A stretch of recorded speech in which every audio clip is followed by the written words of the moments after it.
everybody, I'm Laura Harris-Smith. Welcome to The Three. Some of my favorite episodes that we get to do here are where we teach you about God's way of eating, taking care of your body, His laws of nature, which involve sunshine and water and oxygen and good sleep health. All of these things make up the body, in the body, mind, and spirit message that you hear me just preach consistently. I really feel like the Lord has commissioned me to help you live long and strong, to live out your days. And so my guest today, he is all about that.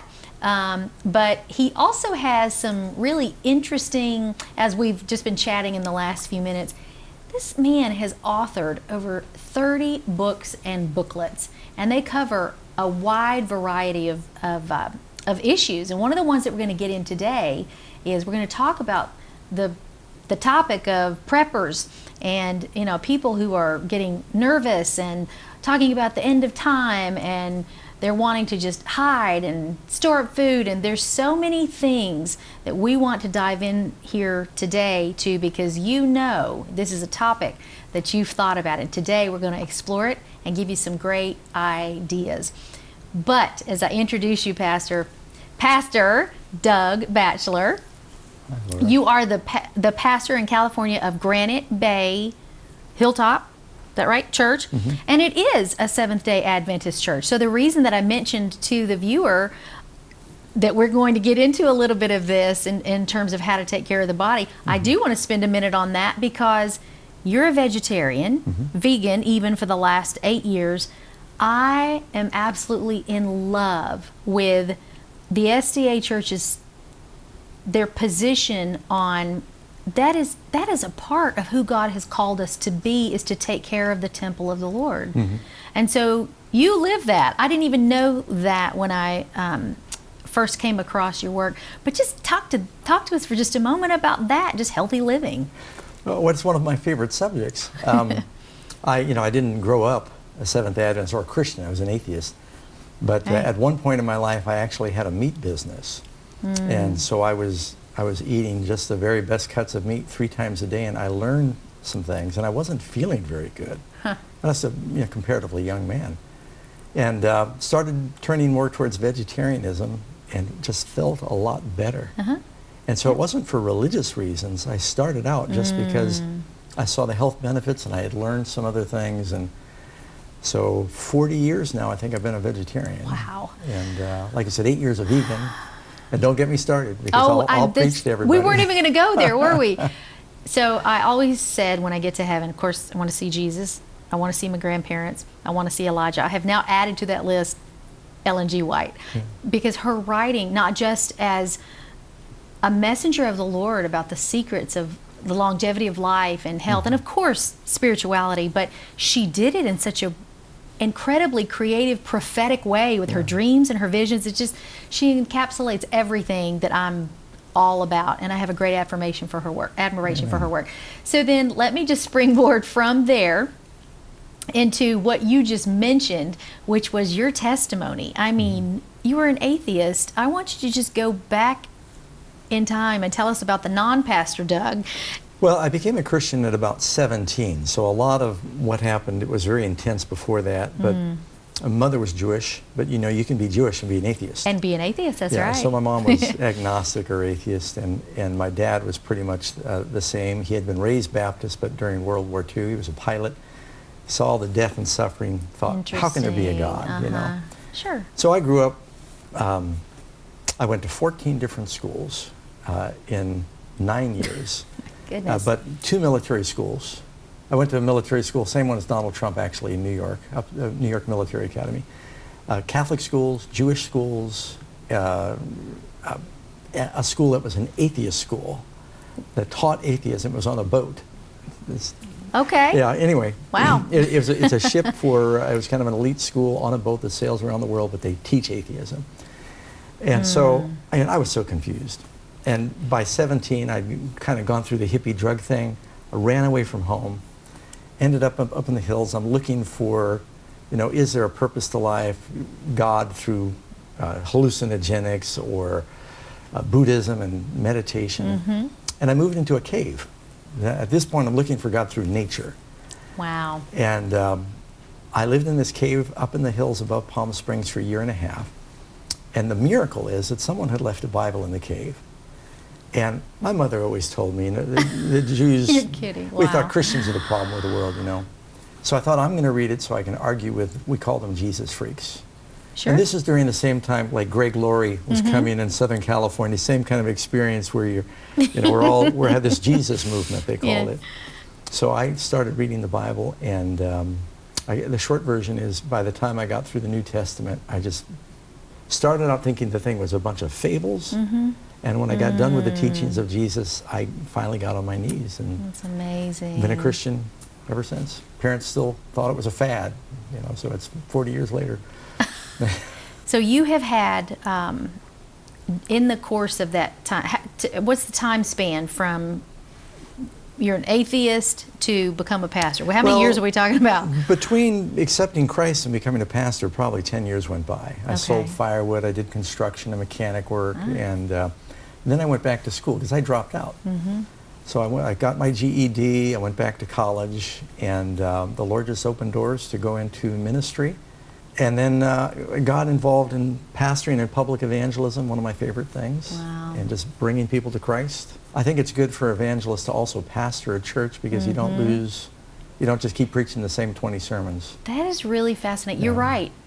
You're right. And I find that of those the fivefold ministry, you know, pastors, teachers, evangelists, prophets, apostles, I find that most people have a mix. If they will really dig deeply, I know a lot of prophetic pastors, a lot of evangelist pastors, a lot of apostolic evangelists. Now, how can that be that you're going to plant and, you know, travel and teach? It seems contradictory, but it's no different than the dynamics in a family and the many hats that parents wear. And so I love that. It's a good analogy. Can you tell me, there was a real dark period in your life, and I have seen some pictures. I actually want our viewers to see them because you can see the transformation in your eyes. Tell us about that period.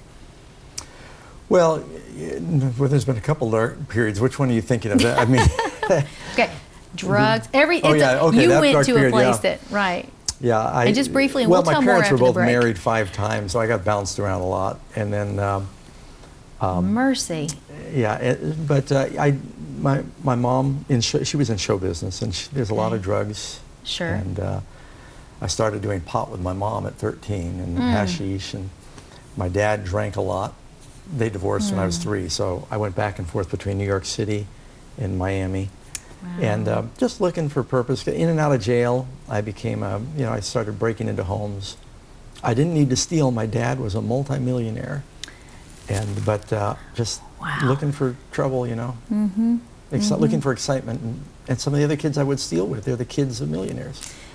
You're the only other person I've ever spoke with that went to as many schools as I went to 7 schools in 8 years. Oh, so you went to 9 and 7? Did you say 9 and 7? Finished 9 grades, 14 schools. Oh, mercy. Well, so anyway, I know what you're talking about. There's like this constant sense of change and turnover. In many ways, I feel like it made me who I am today. I don't know a stranger. I was bused into places that I was the minority. My class in school, in elementary school, was the very first one, 1971, where desegregation happened. So I grew up in a very different experience than my siblings, 7 and 10 years older than me, did. But all of that seemed so difficult, all the changing of schools and the moving and divorce and the things that, you know, God used those things, and I am who I am today, and I do what I do and love people that I meet instantly, and am able to just you know, connect with them because of those years. So when we come back from the break, I actually want to talk about your book. You know the one I'm talking about. Heading for the Hills. Heading for the Hills. And I love the question mark, heading for the hills. Yeah. So we're going to talk about that prepper movement. You've got some great insight on all of that. So don't go anywhere. We'll be right back after the break, guys. See you in a second. Hey guys, I want to ask you a question. Have you ever wondered about the last days? Have you ever wondered about how you are going to respond to changes in culture, government, and even just the tiniest of things like being prepared should we have such cultural shifts that even getting food becomes an issue? Yes, you have. I don't know of anyone who has not thought about this. However, you can talk to 6 people and get totally different takes on this. Pastor Doug, I have friends who are on the extreme of store up food, get a bunker, start now. They are literally liquidating and storing up and beginning to withdraw from society to large, pieces of land. And then I have others who they believe we are supposed to stay in the world, influence the world, don't get prepared at all. I mean, won't be able to buy or sell without the mark of the beast. Be the Lord's servant, be his ambassador, que sera, sera, and everything in between. I want you to tell us about your book, Heading for the Hills, and where you stand on this, because I love your take on everything. I need to give you a little background. Okay. Born in LA, grew up in New York City and Miami, big cities. Yeah. And then I moved to a cave. And Right. I live, which is of course the opposite extreme. I lived days without seeing anybody, so something like a hermit, and way back in these remote mountains. And I just saw this extreme, and then after becoming a Christian, I just saw the world was going to pot, and it really was back then. And so I thought, I just want to get out in the hills. And the Lord just worked through a series of strange providential miracles where I got some property up in the hills in Northern California. Today it's known as the Emerald Triangle. All of our neighbors are pot growers. Oh, I see. I better qualify that. Not all of them, but most of them really are. Good chunk. But it was a beautiful piece of land up in the mountains. And and then got married. But for 40 years, I've been living off the grid, or I've had a place off the grid, I should say. But I've been involved in ministry where I pastor a church in the capital of California, and which is a big city. And so I've just seen the two extremes. And then when 1999 came and they talked about Y2K, and which was the mother of all false alarms, I just saw some people selling everything. They said the world's ending, save yourself. It wasn't save anyone else, save yourself. That's interesting, that's right. And they got buckets of garbanzo beans, and or sometimes they armed themselves to the teeth. Right, barrels of water. And go out in the hills and try and live off the grid. They burnt their credit cards, and they're going to be watching us. And oh my goodness. And then a few years later, when they realized, hey, we're just we're living up here, nothing's happening. We're not Still reaching here. anybody. We're not doing any evangelism. Then they kind of come out. Others, they sold everything to get their piece of land, and then they went bankrupt because they had no income. They thought, well, the world hasn't ended and I'm running out of money. And so I just saw a lot of people make some unfortunate decisions, and I think there's a balance. There are definite benefits to living in the country. If you've got young children, if you can live outside a city where you can have a more rural environment, you don't have to be off the grid. Right. I mean, our nearest neighbor is a mile away, so we're way out. We're 12 miles of dirt road. Nearest gas station is, about 15 miles away, and then 60 miles to the next gas station. And so it's very remote. And a person doesn't have to go that far to get the benefits of country living. The things you want is, you want your kids to be safe. You want to have clean water. Hopefully get out of the congestion, clean air. You don't want to be fighting traffic. But you don't want to be so far away that if you have a medical problem, you need a helicopter. Yeah. And I used to have to load people on helicopters when I lived up in the cave who got injured because there was no other way to get them out. And some thought about that. Yeah, some people, they get older and they're living up in the hills, and you don't want to be too far from help. And it's not practical to have to, drive 3 hours to do your shopping. So there's a balance. And I think the other thing is, in the last 20 years, there's been a shift. Most people in the world used to live in rural areas. I think it was 2009, the majority of the world's population now is in urban and cities. Right. Which really, sidebar, It's a good thing we have the Electoral College for that very reason, because there's these massive populations in very small places and representation becomes challenging. So then, tell us about the book. I'm just going to toss that to you. Tell us about the book. Well, the book, basically, the central theme is, do we need to run for the hills? It's, Heading for the Hills, a beginner's guide to country living. And so a lot of preppers have bought the book, but I'm very careful in the book to say, the object of life according to Jesus is not to run and save yourself. Good for you. I loved that. When Jesus says in Matthew 24, when you see the abomination of desolation spoken of by Daniel the prophet, stand in the holy place, let whom who reads understand, those that be in Judea flee into the mountains. And so people pick up on the flee into the mountains. Okay, yeah. But he says, this is a crisis moment when you flee into the mountains. I don't believe that we should stockpile enormous amounts of food to save ourselves. A little bit smart, just so, if there is some kind of, they're stripping the shelves in some cities now because of coronavirus scares. But, so you have a little bit of backup. But, God took care of the children of Israel in the wilderness. He fed them. He fed Elijah in the wilderness. Isaiah said, your bread and your water will be sure. And so I don't think we're going to save ourselves by our canned food. And I don't think Christians should isolate themselves so they have no witness anymore. So there's a medium between the benefits of country living for families. And I want you to hang on to that, because after the break I want to discuss that, what you mean by country living, because my father grew up on a farm, my father was a farmer, in other words, and my grandfather was a farmer. I'm all city. So this topic, to me, I want to know what I can do, what I should do. So we're going to get really practical right after the break, guys. Stay close.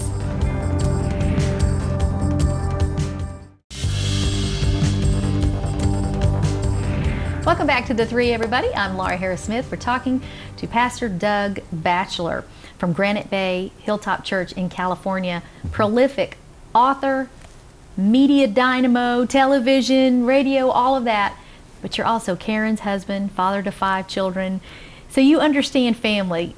I love family. It's just a huge part of who I am. And I was going to say my readers, but my viewers, the people watching us right now, they love their families. They want to know on this topic, what can they do? Very practically. You say there are some people who they do want to live off the grid.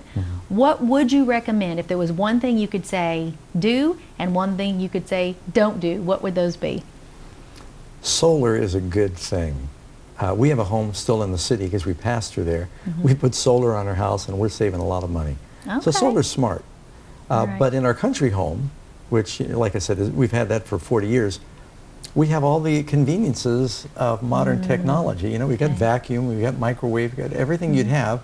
The house is powered by a couple of big batteries in the sun. And solar is a smart thing to do. If you live in rainforest, it may not be smart. But in California, the sun shines all the time. It's free power. Yeah. Okay. So, what should they not do? Don't buy land unless you know it has good water. One of the big tragedies is maybe an unscrupulous realtor will sell someone a piece of land or ranch, and before I even check for termites, I want to check if the water's good. Because if you have good water, you can bring in good soil, you can fix the house, you can do so many things, but if you've got to haul your drinking water, well, it's a lot of heartache for a long time. Yeah. And so that's just a couple things pop into my mind that mistakes I've seen people make, is make sure you've got good water, and find out what the place is like year-round if you're looking for a piece of property. Some people, it looks beautiful in the spring, but you don't realize there's 5 feet of snow in that spot in the winter. In California? There is. When we were building, we're in the hills. And, Sierras, that's right. Sierras have a lot of mountains. So when I first started building up there, an old-timer rode by. I'm 19 years old. He rode by on a horse. He said, what are you doing? I'm putting these logs on the ground. So I'm building a foundation. He said, you're going to build a house here? Did you build your house? So this guy's on a horse. I said, yeah. He said, there's 5 feet of snow here in the winter. Don't build here. And I listened to the guy. That was an angel. And I moved from I was on the north side of this hill. He said, I was from New York City. I didn't know anything. Interesting. So I went to the southern side of the hill and I thought, oh yeah, that was smart. So So country living. Yeah. Are you describing growing your own food, and how do you? Yeah. What does that mean? Well, some people say I'm going to live out of my garden. It's great to supplement your food from the garden. It's not realistic if people say I'm going to live completely out of the garden, unless you're going to grow your own wheat and rice, and some of these things are not practical. But it is really nice eating fresh fruit out of the garden. The garlic too. That was a Freudian slip? Yeah, I love garlic was. too. I love it. Okay. So then we talked about at the beginning nutrition, and you said, don't get me started there. Since we've got about a minute left, what do you think? Give us a day in the diet of you are always Dr. Doug, call you Pastor Doug, you do have a doctorate, but what would you say in a day's time, what does that look like for you? What does health and nutrition look like for you? I don't eat between meals. Right? No I snacks. typically eat I might eat an apple, like this morning I ate an apple, a handful of nuts. And I know that they say eat like a king for breakfast. I don't always do that. I don't either. And then I eat 2 meals. I don't ever snack. I don't ever drink soda. It's liquid candy. It is. And you've got Sure to is. exercise. If you've been sitting in a meeting, get up and run around. And praise the Lord, I can probably outrun. I got 8 grandkids. I bet I can outrun them all. So I've got 10. Health. I don't know if I can do that. I was sitting on the couch with my grandson Trevor. He was about 8 at the time, and he's rubbing my arms, and he says, "Lolly," that's what he calls me, Lolly, "your arms are like gooey dough." And I said, "Your grandmother can type 110 words per minute with no mistakes. Would you like to finger wrestle, young man?" And he wasn't impressed, but anyway, that's the extent of my upper body strength. But you remind me so much of Dr. Jim Sharps, who is the founder of the International Institute of Original Medicine, the school, my alma mater. Got my certification as a nutritionist and my original medicine degree, my bachelor's, and then my master's. And in another year, I will be a naturopathic doctor. If I have to head for the hills, I'm coming to your house. I want to come to wherever you are, because not only, well, not just because of the fact that you are prepared, I think in the biblical sense of the word prepared, but you also carry the presence of the Lord. You are peaceful. As I said, you are prolific. You're a pastor. Sorry for the alliterations, but I'm happy to now call you my friend. Lord, so let's keep in touch. Amen. All right, can we do that? All right, thank you guys. Another great episode of The 3. We're always looking out for you, body, mind, and spirit. So join us next time. Take care, everybody.